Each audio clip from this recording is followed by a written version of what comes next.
Hey, so I am back with a fresh brain. I had a full night's sleep. I'm feeling good. I woke up this morning and I was like, I'm going to play The Sims.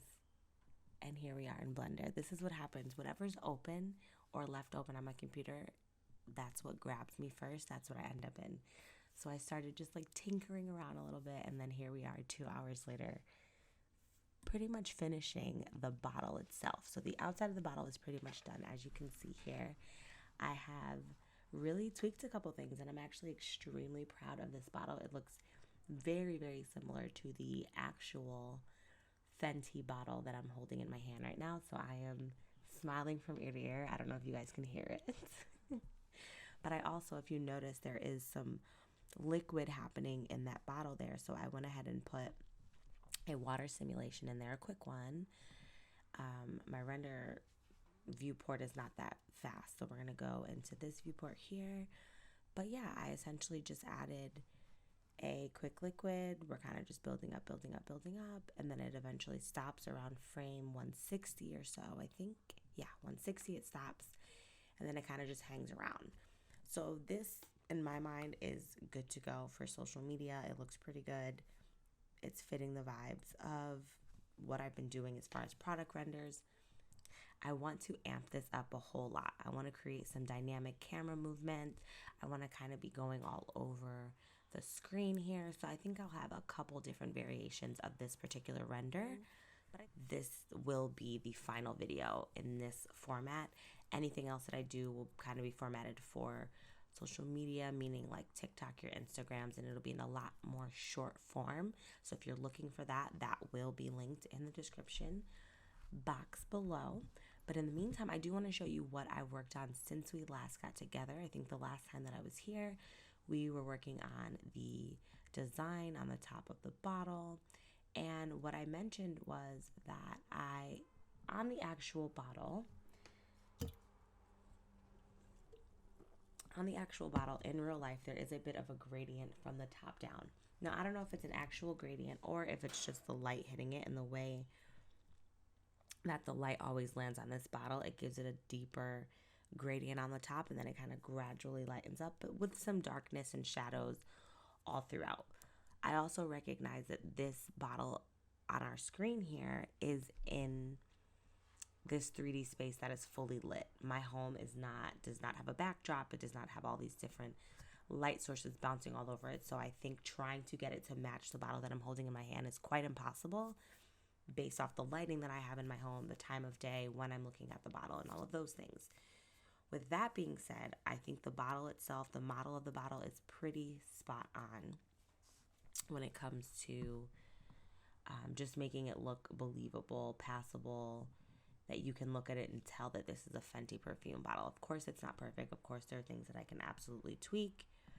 But I will say, all in all, I'm very, very satisfied with how this came out. I maybe need to see if I'm missing some faces here and maybe fix. What I did tweak was the Fenty logo here. So if we get super close, you will see it's not quite attached to the base of this. And the reason I'm gonna kind of be okay with that is all the other techniques that I attempted gave the letters a different look. It kind of inserted, when I did do the shrink wrap, which I mentioned that I was going to attempt, it sort of put the letters within the base object, and I just didn't want that. I played around a bit. I kind of squished it as much as I could, expanded the base of the top here, and I think I got it as close as I need to get it, considering we are not going to be zoomed in like this on this bottle for this particular project. So there's no need for me to like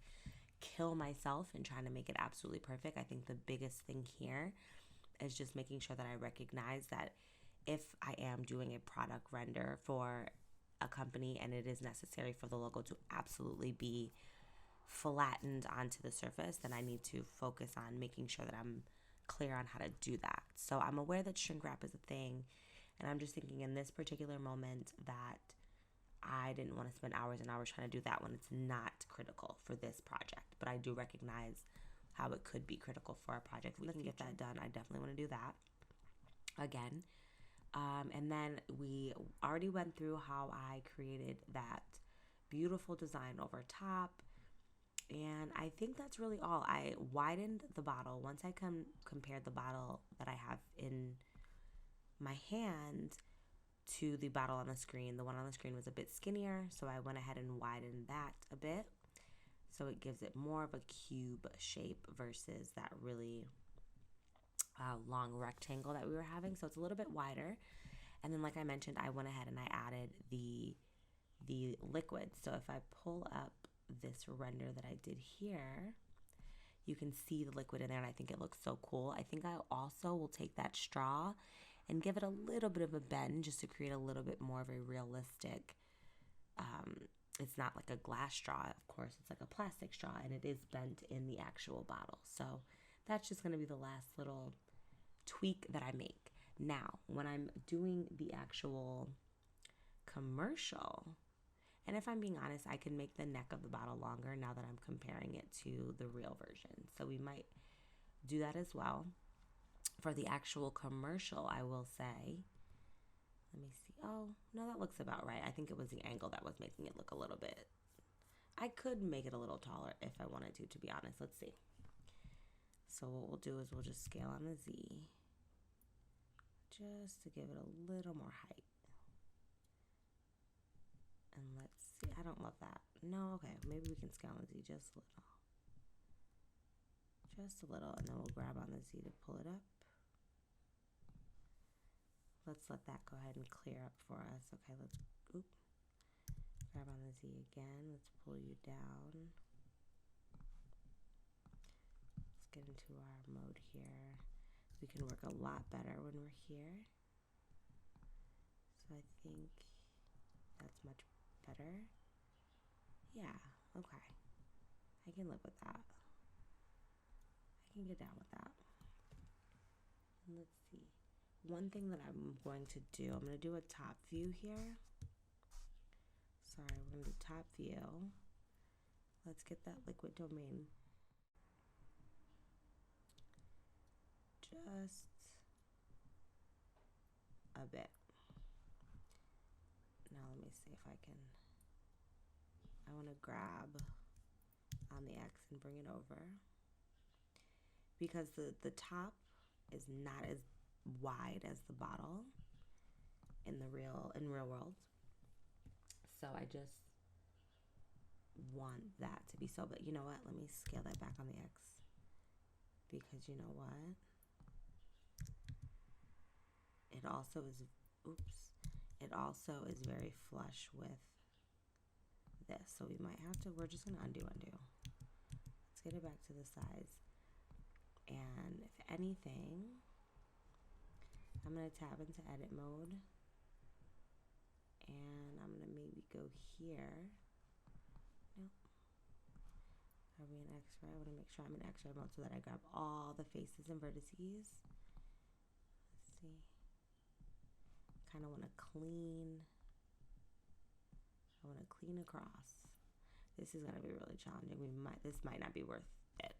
The minute detail, I'm going to leave it alone because we've already sort of done. So if anything, we can scale on the Z, just pull it up like that. I just don't want it that much thicker, but I'm going to grab it on the Z, pull it up. Okay, we're going to rock out with that. I think what is happening is I essentially want to make the lid a little bit smaller than the actual bottle. But I think for demo purposes, we're going to leave it. Let's see how that looks with a taller top there. Okay, I'm just going to compare. That's pretty spot on. The top is a little thicker now. So I'm going to have to give something up. So let me see if I undo and see what that looks like. I think we're going to leave it. I think we're going to leave it where it's at because that feels better. I think it was just the angle that we were looking at. Okay, so ixnay all that, chop all that, scratch it, throw it away. Now, what I was thinking as far as trying to think if there's anything else that I played with. I did make the Liquid Domain box. Oops. I did make that wider to fit the new bottle, so there's that. And I think as far as this particular render goes, it's complete. We're good. I'm going to make those few changes that I mentioned. And that's pretty much what I was looking to do with this perfume render. I think the glass looks good. I think the modeling is pretty good. The shadow's good. The background is complimentary. You know what it is. If you guys have any comments, questions, concerns about this, absolutely drop it into the comments below.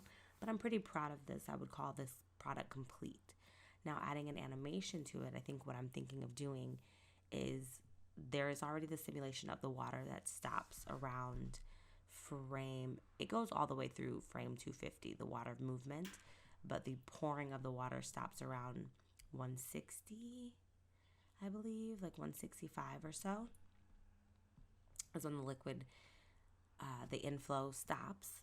And therefore, from frame 165 to 250, we kind of just have movement of water within this bottle, which I think is pretty cool. I think while that movement is happening, the animation portion of this, while the camera is kind of zooming around this bottle, will be the top here. The top will kind of do a couple 360s spinning up to come off.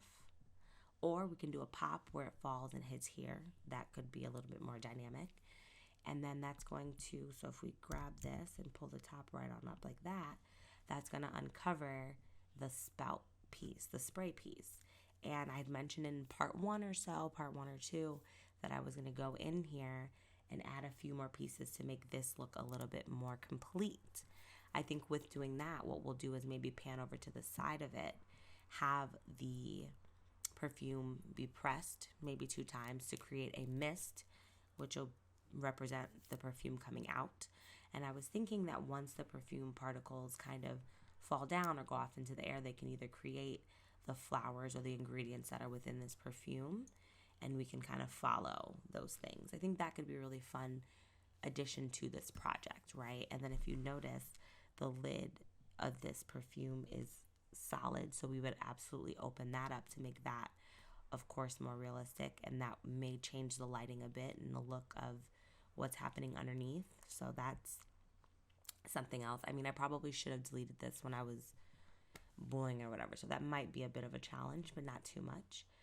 And I think that could be really fun to just add, since I mentioned maybe once the particles fall, it starts to create a garden or flowers, or it makes this into an outdoorsy, beautiful scene. It takes some time. It's going to take a little bit, but I'm thinking that could be extremely fun to kind of play around with for the most part. Oh, I also, another thing that I tweaked and played with was the lighting. So with trying to get that gradient look, I did go ahead and put a plane above the bottle here, and it was just a solid black plane. I colored it black, completely black, to create that gradient. But what was happening was it was just simply blocking the light and not quite creating the aggressive gradient that I was needing. So I got rid of that, and I just went into shading. And if we go into shading here, you'll notice I just added a gradient texture over top, and then a mapping node off of that to control where the gradient started from, how far down it came. And I just adjusted the colors to give it a darker brown up on top, and then gradually lighten up. And then I just allowed the shadows and things to kind of create the gradient on the bottle, because the bottle doesn't have a specific gradient. It just depends where the light hits it, what's behind the bottle, and all those things. So I'm going to leave the bottle the way that it is. I think it's perfect. Wouldn't change a thing there. And I think the water on the inside is just fine, because looking at the liquid in my Fenty bottle, it does simply look like water. So I don't think I need to add any color and or texture for that. Addition, so maybe we'll do a bonus animation portion of this video if you're interested in seeing kind of the workflow of that. If you prefer the sped up version, if you prefer me kind of sludging through it and slowly working through it, if that is something that you're into, definitely let me know as well. I'm, again, not sure what I would consider this particular sort of video, but more of just a walkthrough, a talk through, and just maybe just a look inside of a aspiring 3D artist, what that looks like, and the slow, painful moments of it, It's like everything isn't perfect. It doesn't move quickly. It's not like super easy. There's a lot of problem solving, but um, I think that's kind of what I'm going for in this particular series. Of course, like I mentioned, I'm gonna cut this up, chop and screw it up to a place that um, it's much quick. You can digest it much quicker. It's not so much rambling and all of those things. The very last thing that I don't know if I mentioned it or not. I could be losing my train of thought, but with the logo here, the issue wasn't quite as close. I just moved the lighting further away, and that created less of an aggressive shadow on the pieces that are not quite stuck to the bottle, and it gave it more of a flush, just more of a flush look, I guess I would say. It just looks like it's an engravement that's kind of coming out. So I tried the shade. As far as shading, I went transparent completely, and I found that that was a little bit too harsh, a little bit more on the whiter side with the lighting and everything bouncing off of it. So I went ahead and plugged the color ramp right back in there and just put cream kind of behind the transparency, the glass texture. So that's how we kind of got there with that. And again, I don't want to try to recreate the color that I'm seeing in my bottle in my home because the lighting is completely different. This is white lights glaring onto this bottle. If we go into my area lights here, they're white. They're just the color white. I didn't add a hue to any of them. So you'll notice that as well. So I just pulled them further away and increased their power by about 100 or 50, either 50 to 100 I increased depending on the light. So that's kind of what I did. And other than that, I think this render is looking pretty stellar. I'm really happy about what it looks like. I'm going to do the final little tweaks, one more render, and I think that'll be that's a fun little project all done. You know what I mean? And then we can definitely focus on some animations and incorporating some fun new things into this. But in the meantime, my friends, I think I'm going to let you all go here. Thank you so much again for watching. And don't forget to like and subscribe. It definitely helps the channel out so much. I am so proud of this little village we are creating. Thank you guys so much. Thank you, thank you, thank you. I never thought in a million years that we'd be almost to 100 subscribers. So I'm super pumped about that. And I look forward to making more content for you all in the future. I will see you in the next one. Bye, everybody.